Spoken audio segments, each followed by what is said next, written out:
Niteka n'umunezero vyo gusubira kubana namwe banywanyi inshuti mukunda amakuru n'ibiganiro vya misi yose tuba turiko turabashikiriza. Sangwa ikaze tubashikiriza amakuru abariko avugwa cane irya nino mu gihugu c'u Burundi. Ya makuru yo kwizera abariko avugwa ku mbuga ngurukana bumenyi, amakuru ashikirizwa mu bimenyesha makuru bitandukanye, eka mbere na za nkuru zinyegezwa Burundi nazo nyene turazibatohoreza tukazibashikiriza mukazikurikirana ku minsi yose ngaha kuri chaîne yacu.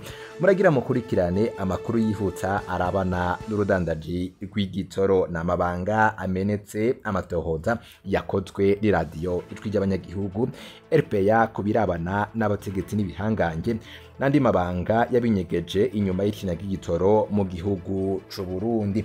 Mu minsi heze nibwo humvikanye yuko hari igitoro carungitswe giturutse mu gihugu ca Tanzania kikaba carazanywe n'ishirahamwe Regideso.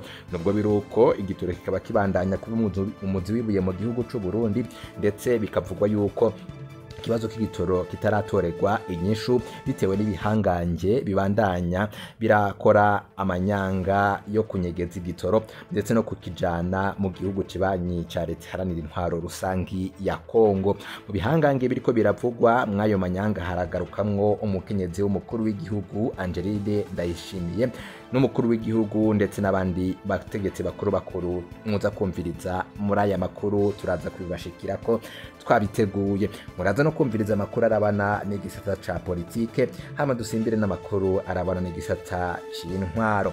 Utegerejwe kuba warafyonze kuri subscribe canke se s'abone iyo wafyonze ko mugabo ko turonse bene aya makuru n'ibiganiro nk'ibinyene vyuta tuba turiko tubashikiriza ku minsi yose, iyo tubirungitse ucuba mu bambere barashikirwa navyo.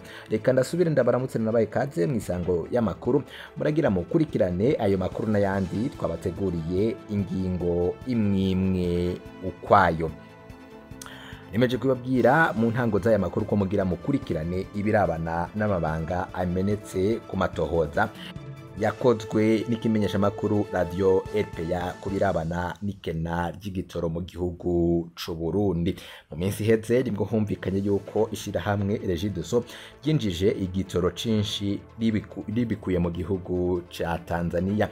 Abenshi bakaba bare biteze igitoro cari casezeranyijwe na Metusera niko bamye bazi ku mazina ya Pasteri Habimana, yari yasezeranyije ko azarungika igitoro cinshi kivuye mu gihugu ca Tanzania ndetse kigakwira mu gihugu c'u Burundi. Abenshi bakaba bari biteze yuko iryo kena ry'igitoro kigiye gutorerwa inyishu, nyamara nubwo biruko bikavugwa yuko ikena ry'igitoro ribandanya kuguma ko bitewe n'ibihangange bikora amanyanga mu gihugu c'u Burundi. Hagarutswe ko ku mukenyezi w'umukuru w'igihugu Angeline Ndayishimiye n'ishirahamwe arongoye rya Prestige. Mu minsi heze nibwo iryo shirahamwe arongoye ryafashe isoko ryo kudandaza igitoro mu gihugu c'u Burundi. Iryo soko rikaba ryahorana ishirahamwe Interpetrol, maze iryo shirahamwe ry'umukenyezi w'umukuru w'igihugu rimaze gufata iryo soko bikaba vyaravuzwe ko ryahagaritse kuranguza igitoro, kwinjiza igitoro mu gihugu c'u Burundi kugira ngo igihugu c'u Burusiya kibashe gutanga imfashanyo y'igitoro cari cyaremereye igihugu c'u Burundi. Ivyo rero bikaba vyaravuyeho biteza ikena ry'igitoro mu gihugu, ndetse hakaba haravuyeho impari mu bategetsi, aho benshi babandanya bibaza niba umuryango w'umukuru w'igihugu c'u Burundi urabandanya uteza akaga abarundi bose.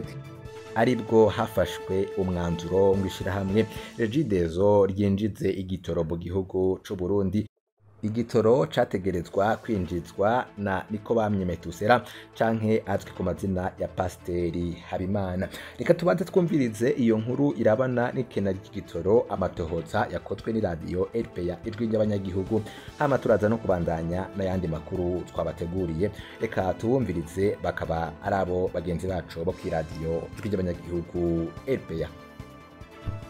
mu ntango z'uku kwezi k'umunani twaravuze ibijyanye n'ishirahamwe Prestige ryoba rirongowe n'umutambukanyi w'umukuru w'igihugu Angeline Ndayubaha ryakura igitoro hanze y'igihugu ikindi rikakigurira mu ishirahamwe Interpetrol hanyuma cyose rikakigurisha muri Repubulika ya Demokarasi ya Kongo. Inyuma yaho ikena ry'igitoro ryarabandanije mu gihugu hahava haseruka uwitwa Metusela niko bamye yiyita Pasteur Habimana yavuga ko agiye gukiza Burundi mu kurangura igitoro cyinshi cyane. Metusela yavuga ko hazokwinjira n'imiburiburi amakamyo 100 yuzuye igitoro ku munsi, ariko rero RPA yaramenye ko haciye haduka icuka kibi mu bategetsi. Bamwe muri bo ntibumva igituma ubuzima bwo hagarara mu gihugu kubera umuryango w'umukuru w'igihugu uhungabanya urwo rudandazwa rw'igitoro. Nico gituma Metusela niko bamye baciye babimwaka babihishira hamwe Regideso bigafatwa nk'imboneka rimwe n'abahinga bazi ivyerekeye urwo rudandazwa baravye ico Regideso isanzwe ijejwe. Naho mukuru w'igihugu Evariste Ndayishimiye yarayavuze ko ashimiye umushikiranganje w'amasoko ntanga nguvu kuko ngo yafashe ikibazo mu minwe inyuma yo kunanirwa kw'abadandaza b'igitoro. Amakuru RPA ifise nuko umukuru w'igihugu yabeshe. Ayo makuru amenyesha ko igitoro cakenye kuko ubutegetsi bwa CNDD FDD bwari bwategetse Interpetrol guhagarika kurangura igitoro kubera ko bwari bwiteze imfashanyo y'igitoro y'Uburusiya. Naho nyene hakaba harimo igipfungu kuko umuyobozi mukuru wa Regideso aherutse kuvuga ko ico gitoro atari iyo mfashanyo igihugu c'Uburusiya cyari cemeye. Umuyobozi mukuru wa Regideso aheruka kuvuga kandi haraheze imisi 3 ko hari hamaze kwinjira mu gihugu amakamyo 75 y'igitoro. Ayandi makuru RPA ifise nuko hari igitoro coba cyaciye gishogwa muri Repubulika ya Demokarasi ya Kongo, arico gituma gushika ubu kiguma gikenye mu gihugu. Urakoze Bella Mugisha. Izo mvugo zibiri muri leta imwe zerekana ko igihugu cyataye ibijanye n'insiguro y'uburongozi kuko leta idashobora gutorera inyishu ibibazo bihanze abanyagihugu ijejwe naco iba ikibereyeho. N'umwihwezo wa Frederic Bamvuginyumvira arongoye urunani Sefor Arusha rukurikiyemwo abatavuga rumwe na leta. Kubwiwe ngo abagize leta y'uno munsi ntibabona kumwe ibijanye n'akazoza k'igihugu. Kurikira Frederic Bamvuginyumvira. Itangaza n'ingeze umukuru w'igihugu n'umushikiranganje wa mbere badafise ururimi rumwe ikibazo kimwe kije gihatse kubwanje bishika yuko yo leta atambono imwe ibibazo by'igihugu n'ibifise na cane ikibazo c'ibitoro aho babwirizwa gukora inama shingiro bagaheza bakavuganya ingene zisubira ku muti ico kibazo. Niho rero ikibazo none bigenda gutema abategetsi babiri ari hejuru y'igihugu bavuge indimi zitandukanye. Mbega umunyagihugu yokuramwo iki yokutegamwo iki inyishu izova hehe? Rero hanini jewe cyo kindi nguramo nuko yaba umushikiranganje wa mbere yaba umukuru w'igihugu atanyishu afise kuri ico kibazo. Bari kubwira abarundi bati kurya twebwe tureke kubabesha nta muti dufise. Ayo majambo byosha ayahebe kubera ko birerekana neza ko atari izo ngorane zihari ingorane z'ibitoro. Umushikiranganje bakavuga ngo ibitoro ngo byaragabanutse burya ikibazo cyari cyabaye gusa cyari ikibazo cy'umuhora. Icyo kibazo nacyo uyu munsi bari kwaragitorera umuti. None ibyo bitoro kukibura mu gihugu cy'Uburundi ko bitabura mu Rwanda, ko bitabura muri Tanzania, ko bitabura muri Kenya, ko bitabura mu Uganda, ko atabindi bihugu baratereka abanyagihugu batunze ibihugu kandi by'akazi biriko batondeye igitoro kitari buboneke. Mbeho bikuki abategetsi baguma bagenda n'imiduga irenga 15 abanyagihugu batagira ingene biyunguruza bo bagikurahe. Jewe si tegera neza ingene baguma baduha amajambo kuko zitandukanye kugira ngo bashire mu gahwekerezo abarundi bareke kuraba ibibazo bibaraba kandi bagira abategetsi kandi atari na kimwe ubona ko kiri mu nzira bashobora gutanga inyishu ikatwisha ibitoro gusa inyishu bifite kandi mu by'ukuri hari umuntu yibaje ikibazo kimwe mbega by'ukuri leta ya CNDD irakwiye kuba ikihari cyane yarafitiye kuba yaragiye kuko akamaro k'leta gutorera umuti ibibazo abanyagihugu bafite. Iyo leta itana kimwe ishobora gutorera ibivuzisi siri mu kibanza cyawe.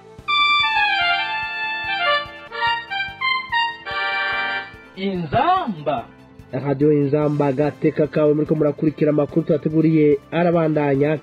Nijari itegeko ryo kunganisha imishahara ku bakozi ba leta rizoja mu ngiro. Kuri ico kibazo hari ukuvuguruzanya hagati y'abategetsi bamwe b'igihugu. Kubw'umushikiranganje w'ikigega ca leta, imishahara ifatiye kuri iryo tegeko ntizonyaruka kuboneka kuko kuyiharura bisaba ubuhinga Uburundi budafise. Ariko icegera c'umukuru w'igihugu we avuga ko icari kinyoma.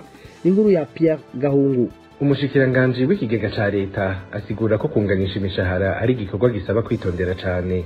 Nico gituma bizofata umwanya uruta uwari wategekanijwe nkuko umushikiranganje Domitien Ndihokubwayo yabimenyesheje ahejeje gushikiriza ibyaranguwe n'ubwo bushikiranganje itariki 9 uzuku kwezi.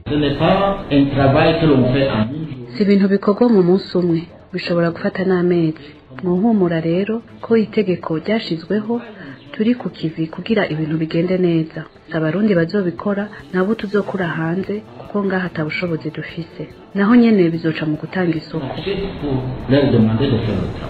Uko siko icegera c'umukuru w'igihugu abibona. Prosper Bazombanza asa n'uwafatiye kuri ivyo umushikiranganje w'ikigega ca leta yasiguye.